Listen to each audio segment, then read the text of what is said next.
بسم اللہ الرحمن الرحیم۔ السلام علیکم دوستو، آج آپ سے بلڈ اینڈ سرکولیشن سے متعلق بات ہوگی، یعنی خون اور دوران خون سے متعلق ویڈیو میں۔ تو دوستو، خون جسم کے اندر رگوں میں پایا جاتا ہے۔ دل اسے لگاتار پمپ کر کے اسے جسم کے مختلف حصوں میں پہنچاتا رہتا ہے۔ خون انسانی زندگی کے لیے اشد ضروری ہے، بلکہ اگر یوں کہا جائے کہ خون ہی زندگی ہے تو مبالغہ نہ ہوگا۔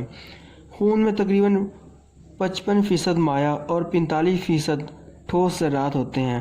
اگر خون سے ذرات علیحدہ کر لیے جائیں تو باقی حصہ پلازمہ کہلاتا ہے، جو کہ زردی مائل رنگ رکھتا ہے۔ خون کا سرخ رنگ RBC سرخ ذرات کی وجہ سے ہوتا ہے، اور خون کو کھلا چھوڑ دیا جائے تو جم جاتا ہے۔ جمنے کے بعد ایک مائع حصہ علیحدہ ہو جاتا ہے، جو کہ سیرم کہلاتا ہے۔ خون جسم کے مختلف حصوں کو خوراک، آکسیجن، انزائمز، ہارمون پہنچاتا ہے اور گندے مادے اور کاربن ڈائی آکسائڈ گیس واپس لانے میں مدد دیتا ہے۔ پلازمہ میں 90 سے 92% پانی ہوتا ہے، باقی حصہ پروٹین پر مشتمل ہوتا ہے، جس میں سیرم اور گلوبولن، فائبرونوجن، پروتھرومبن وغیرہ، ہیپرین وغیرہ ہوتے ہیں۔ پروٹین کے علاوہ نمک اور مختلف نمکیات، glucose, amino acid, vitamins, fatty acid, glycerol, urea, uric acid, creatinine, hormones اور گیسیں پائے جاتے ہیں۔ اب اس میں شامل جو خون کے بلڈ یعنی کہ سرخ ذرات ہیں، اس کے بارے میں آپ کو بتاتا ہوں۔ تو سب سے پہلے جو سب سے زیادہ مقدار خون میں سرخ ذرات پائے جاتے ہیں، جنہیں ریڈ بلڈ سیلز کہتے ہیں۔ یہ گول سیلز خلیات ہوتے ہیں جن کا سائز اوسطاً 7 مائکرون ہوتا ہے اور تعداد تقریباً 50 لاکھ فی مکعب ملی میٹر ہوتی ہے۔ اس میں سرخ رنگت پائی جاتی ہے، جسے ہیموگلوبن کہتے ہیں۔ یہ فولاد اور پروٹین کا مرکب ہوتا ہے، جو کہ آکسیجن اور کاربن ڈائی آکسائڈ گیسوں کو ادھر ادھر لے جانے میں مدد دیتا ہے۔ RBC ہڈیوں کے سرخ مغز میں بنتے ہیں۔ یہ سرخ مغز لمبی ہڈیوں کے سروں میں اور چپٹی ہڈیوں کے درمیان میں پایا جاتا ہے۔ فولاد اور پروٹین کی کمی ان کی تعداد میں کمی کر سکتی ہے۔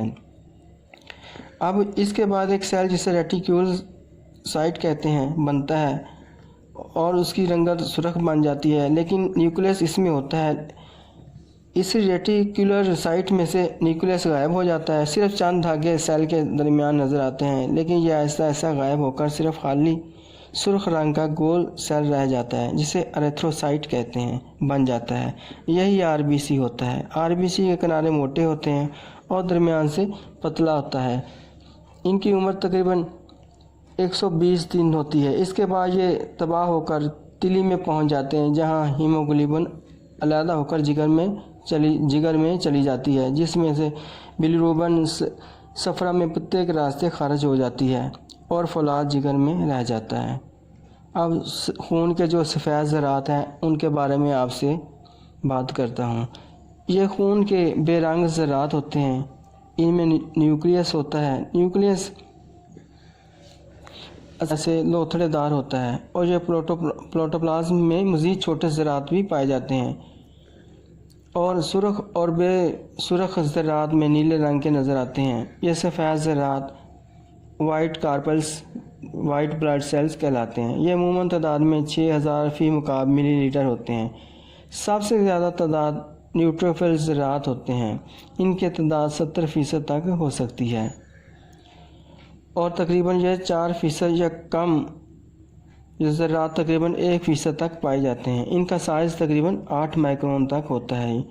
یہ زیادہ تر لمف گلینڈز میں بنتے ہیں۔ ان کا کام جراثیموں کو مارنا اور نگلنا ہوتا ہے، اور یہ حرکت کرنے کے قابل ہوتے ہیں، اس لیے حسب ضرورت خون کی رگوں سے نکل کر گوشت میں پہلے چلے جاتے ہیں۔